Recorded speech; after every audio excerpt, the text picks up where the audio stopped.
안녕하세요. 2월 11일 목요일입니다. 설날 명절 연휴 첫째 날인데요.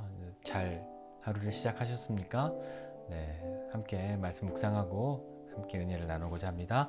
누가복음 13장 1절부터 9절입니다. 제가 읽겠습니다. 그때 마침 두어 사람이 와서 빌라도가 어떤 갈릴리 사람들의 피를 그들의 제물에 섞은 일로 예수께 아뢰니 대답하여 이르시되 너희는 이 갈릴리 사람들이 이같이 해 받음으로 다른 모든 갈릴리 사람보다 죄가 더 있는 줄 아느냐? 너희에게 이르노니 아니라 너희도 만일 회개하지 아니하면 다 이와 같이 망하리라. 또 실로암에서 망대가 무너져 치어 죽은 18사람이 예루살렘에 거한 다른 모든 사람보다 죄가 더 있는 줄 아느냐? 너희에게 이르노니 아니라 너희도 만일 회개하지 아니하면 다 이와 같이 망하리라.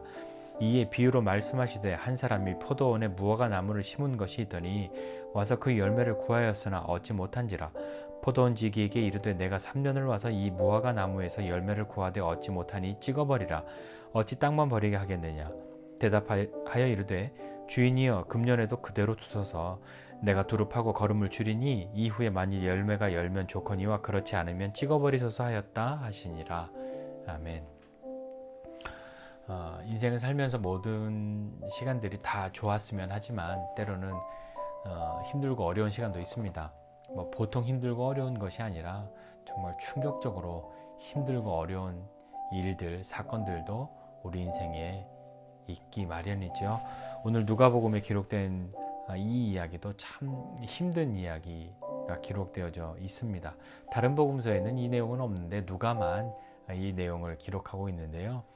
당시에 이 비극적인 사건 두 가지가 일어납니다. 빌라도에 의해서 갈릴리 출신인 어떤 사람이 예루살렘에서 성전에서 살해를 당하고 그의 피가 섞인 제물을 드렸다.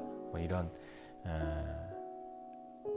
정말 끔찍한 일이 사람들이 다 보는 앞에서 거의 살해당한 수준의 그런 일이 있었고, 또 하나는 실로암 망대가 무너져서 거기에 있던 18사람이 그것에 깔려 죽는 그런 큰 일이 생겨난 거죠.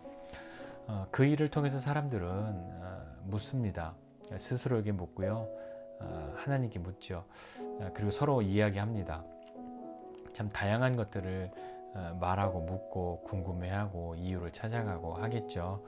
오늘 사람들이 대부분 생각한 건 무엇이었냐면 과연 이 사람들이 얼마나 큰 죄를 지었길래 이렇게 끔찍하게 죽냐, 이렇게 큰 사고를 당하냐, 이게 누구의 죄냐, 이런 것에 대한 반응이 있었습니다. 보통의 사람들은 이렇게 하기가 쉽죠. 다른 또 여러분 아시는 이야기들, 예수님과 제자들의 이야기 중에 태어날 때부터 눈먼 사람에 대한 이야기 기억하십니까? 그렇게 무엇인가 장애가 있고 어려움이 있는 것을 유대인들은 죄의 결과로 생각하고 있었거든요. 그런데 태어날 때부터 그렇게 된 사람은 도대체 무슨 일일까? 라고 해서 선생님께 물은 겁니다. 선생님, 이 사람 태어날 때부터 앞을 못 보는데 이게 그 사람의 죄입니까? 그의 부모의 죄입니까? 라고 묻지요. 그때 예수님은 이런지하에 이렇게 말씀하십니다. 아니다. 그 사람의 죄도 부모의 죄도 아니다. 하나님이 하실 일이 있다. 하나님이 하실 일이 있다. 이렇게 말씀하시는 거죠. 오늘도 그렇게 예수님은 대답하십니다. 갈릴리 사람들, 또 이 망대 곁에서 그것이 무너져 깔려 죽은 사람들, 그 사람들이 너희들보다 큰 죄인이라고 생각하냐? 더 많이 죄를 지어서 이렇게 끔찍한 일을 당했다고 하나님이 이렇게 불러가셨다고 생각하냐? 아니다 라고 말씀하시는 거죠. 그러면 이것을 어떻게 이해해야 할까요? 어떻게 받아들여야 할까요? 우리도 인생을 살면서 끔찍하고 충격적인 사건들 원하지 않지만 경험하고 듣고 할 때가 있지 않습니까? 그럴 때마다 다 죄의 결과로 그 일들이 일어났다고 그렇게 생각하십니까? 그런 마음이 들기도 하겠지요. 그러나 모든 것이 죄의 결과로 오는 그런 심판이 분명히 있습니다만 모든 일이 다 그렇지는 않습니다. 그렇다면 그렇게 죄를 많이 짓고도 죽지 않고 살아가는 사람들, 편하게 사는 사람들은 어떻게 설명해야 할까요?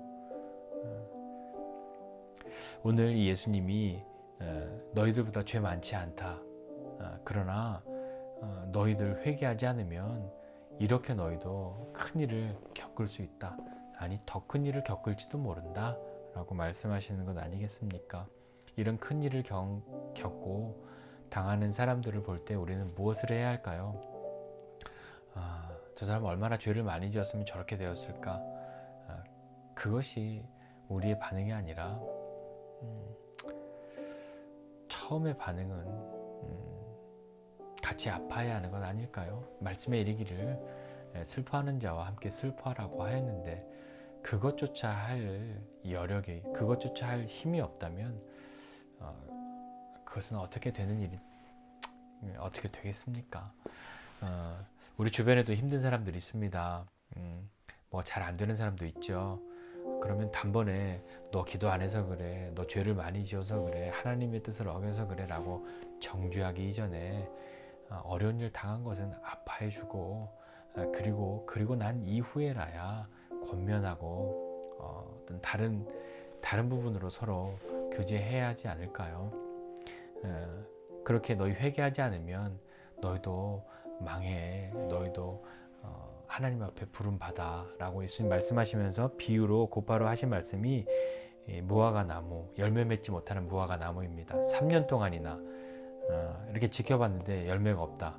저거 그냥 찍어버려라. 3년이라고 말씀하신 것은 좀 의도가 있으신 것 같아요. 예수님이 3년여간의 공생의 기간을 지내셨잖아요.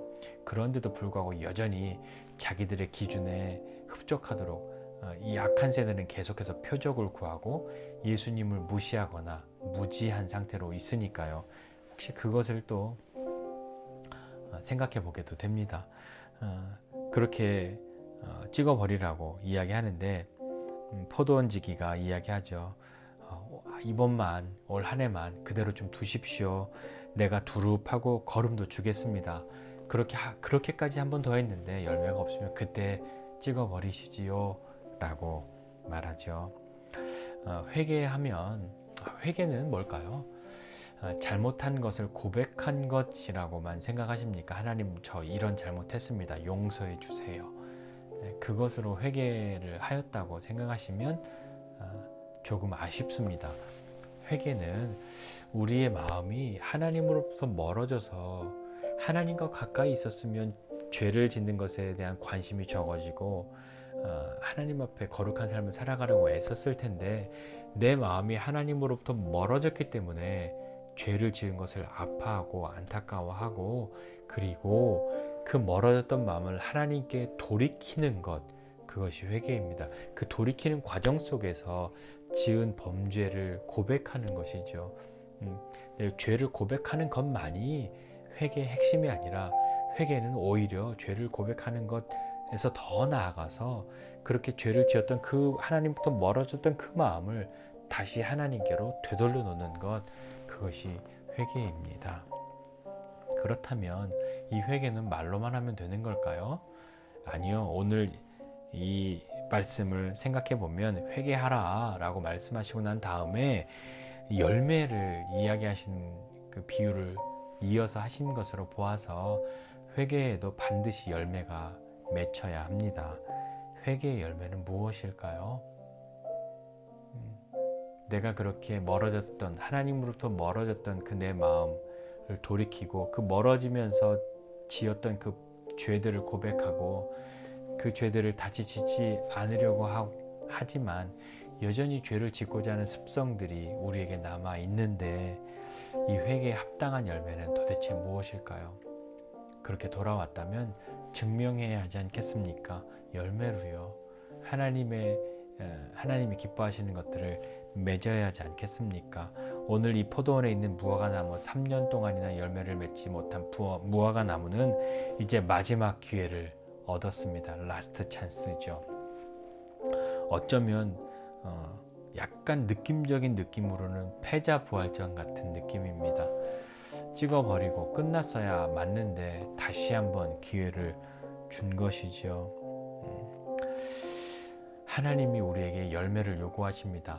회개에 합당한 열매를 요구하시는 것이죠. 회개에 합당한 열매를 다시 한번 생각해 봅시다. 아까 조금 전에 회개에 합당한 열매 무엇이겠느냐? 그러면 이거 못했으니까 이거 잘해내는 것, 뭐 거짓말했으니까 거짓말하지 않는 것, 미워했으니까 미워하지 않는 것, 물론 그것도 합당한 것이지만 보다 근본적으로 우리는 이것을 생각해야 합니다. 무엇이냐면 다시금 하나님과의 사랑의 관계를 맺었다는 것, 깨어진 관계를 다시 시작했다는 것, 그것이 회개의 열매를 맺는 시작점 아니겠습니까? 회개하였는데 하나님과 아무런 상관이 없지는 않겠죠. 회개의 열매는 하나님과 다시 화목하게 되고 하나님과의 다시 그 사랑의 관계를 다시 시작하게 되어서 하나님과 그리고 사람과 화해하는 것입니다. 교제하는 것입니다. 연일 예수님이 화해를 이야기하실 때는 하나님과의 화해만 말씀하시는 것이 아니라 사람과의 화해만 말씀하시는 것이 아니라 하나님과 화해하고 사람과 화해하는 것을 말씀하시는 거죠. 회개가 마찬가지입니다. 하나님과의 관계가 회복되었다면 사람과의 그 사랑의 관계도 다시 회복되는 것이 시작되어야 합니다. 그 열매를 맺을 수 있도록 노력해야죠. 두릅하고 걸음을 주어야 합니다.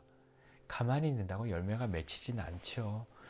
우리는 오해합니다. 하나님, 내가 참았는데요, 가만히 있어 봤는데요, 안 되던데요. 그것이 아니라 두릅하고 걸음을 주어야 열매를 맺을 수 있습니다. 여러분, 무엇으로 두릅하고 걸음을 주시겠습니까? 그것이 무엇인지 하나님 앞에 한번 묻고 한번 듣지 않으시겠습니까?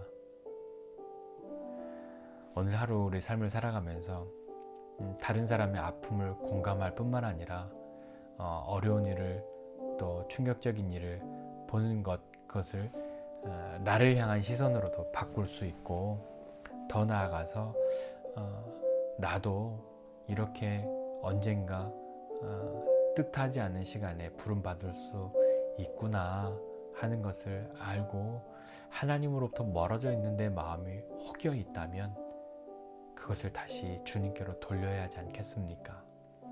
그렇게 돌려서 다시 하나님과 사랑의 관계가 시작되고 다시 하나님을 사랑하게 되고 더 하나님을 사랑하게 되고 더 사람들을 사랑하게 되는 회개의 열매를 맺는 저와 여러분 모두가 되시기를 주님의 이름으로 축복합니다. 기도하겠습니다. 하나님 아버지, 은혜와 사랑을 감사드립니다. 하나님, 정말 하나님으로부터 멀어진 내 마음이 있다면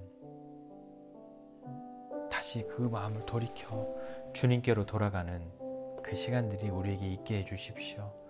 하나님, 우리가 하나님부터 멀어졌던 것을 아파하고 회개하고 돌아가고, 그리고 그 회개에 합당한 열매를, 주인이 원하시는 열매를 다시 하나님과 사랑하고 다시 하나님과 교제하고 다시 사람들을 사랑하고 교제할 수 있는 그 열매들을 맺어가는 믿음의 사람 될 수 있도록 하나님, 오늘도 두릅하고 걸음을 주는 그 시간들을 말씀을 통해서, 기도를 통해서, 예배를 통해서, 개인적인 시간들을 통해서 그 시간들을 잘 가꾸어가는 우리 믿음의 지체들 될 수 있도록 은혜 베풀어 주십시오. 감사드리고 예수님의 이름으로 기도드립니다.